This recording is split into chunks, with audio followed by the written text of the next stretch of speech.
Oman উপসাগরে ইরানের একটি পতাকাবাহী cargo জাহাজ আটক করেছে মার্কিন নৌবাহিনী। মার্কিন নৌ অবরোধ ভাঙার চেষ্টাকালে এতে হামলা চালানো হয়। ফলে নতুন করে উত্তেজনা তৈরি হয়েছে ওয়াশিংটন ও তেহরানের মধ্যে। মার্কিন প্রেসিডেন্ট ডোনাল্ড ট্রাম্প সামাজিক যোগাযোগ মাধ্যমে দেয়া এক পোস্টে জানান, তুস্কা নামের প্রায় ৯০০ ফুট লম্বা একটি ইরানি পতাকাবাহী কার্গো জাহাজ মার্কিন নৌ অবরোধ এড়িয়ে যাওয়ার চেষ্টা করছিল। সেটির পথ রোধ করে মার্কিন নৌবাহিনীর guided missile destroyer USS Spruance. জাহাজটি প্রায় একটি বিমানবাহী রণতরীর সমান।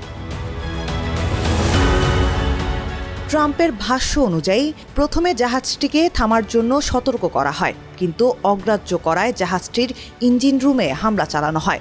এতে জাহাজটি ক্ষতিগ্রস্ত হয়ে মাঝ সমুদ্রে থেমে যায়। পরে মার্কিন মেরিন সেনারা জাহাজটিতে উঠে সেটি নিজেদের নিয়ন্ত্রণে নেয়। বর্তমানে জাহাজটি তাদের হেফাজতে রয়েছে। এতে তল্লাশি করে দেখা হচ্ছে।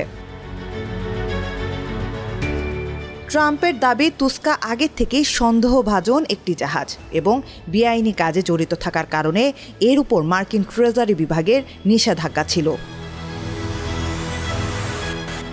এই ঘটনায় তীব্র প্রতিক্রিয়া জানিয়েছে ইরান। দেশটির সামরিক বাহিনীর পক্ষ থেকে বলা হয়েছে, এটি সশস্ত্র জলদস্যুতা এবং আন্তর্জাতিক আইনের লঙ্ঘন।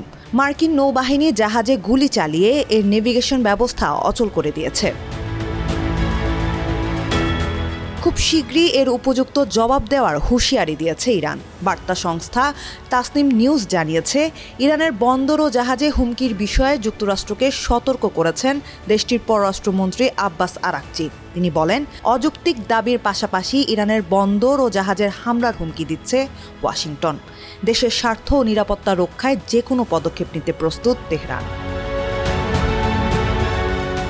যুক্তরাষ্ট্র ভিত্তিক গবেষণা প্রতিষ্ঠান আটলান্টিক কাউন্সিলের জ্যেষ্ঠ উপদেষ্টা হারলান উলমান বলেন, কোনো দেশের বাণিজ্যিক জাহাজে এভাবে হামলা চালানো যুদ্ধ ঘোষণার শামিল। যুদ্ধের উস্কানি বা যুদ্ধ ঘোষণার মতো একটি কাজ। আপনি চাইলেই এমনটা করতে পারেন না।